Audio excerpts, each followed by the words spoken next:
முருகன் என்று சொன்னாலே 6 முகத்துடன் 12 கரத்துடன் 11 விழிகளுடன் நம் வாழ்க்கையில் இருக்கக்கூடிய அனைத்து வித சோகங்களையும் நீக்கி போகங்களை தரக்கூடியவன்.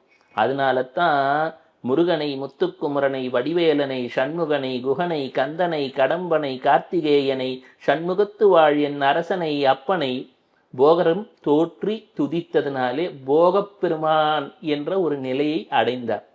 எத்தனையோ முருகன் இருக்கிறார்கள், எங்கெங்கு காணும் சக்தியடா என்று சொல்லக்கூடிய நிலையில் இருப்பதை போல எங்கே கண்டாலும் எதிலே கண்டாலும் எம் அப்பன் முருகப்பெருமான் இருக்கின்றான்.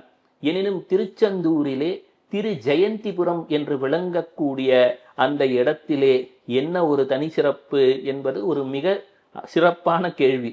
இதுல முருகப்பெருமானை கேட்க துவங்கிவிட்டாலே, இப்போ முருகப்பெருமானை பற்றி நாம் பேசிக்கொண்டிருக்கிறோம், இவர்கள் இங்கே கேட்டுக்கொண்டிருக்கிறார்கள், இவர்கள் வாழ்க்கையிலே ஒரு பெரும் நலம் வரப்போகிறது. எதனால முருகனுடைய பெயரை கேட்க முடிகிறது என்பதனால், அவன் விருப்பப்பட்டாதான் அவனோட பெயரை கேட்க முடியும். அவன் விருப்பப்பட்டால்தான் அவனது வரலாறை நாம் உள்ளே வாங்க முடியும்.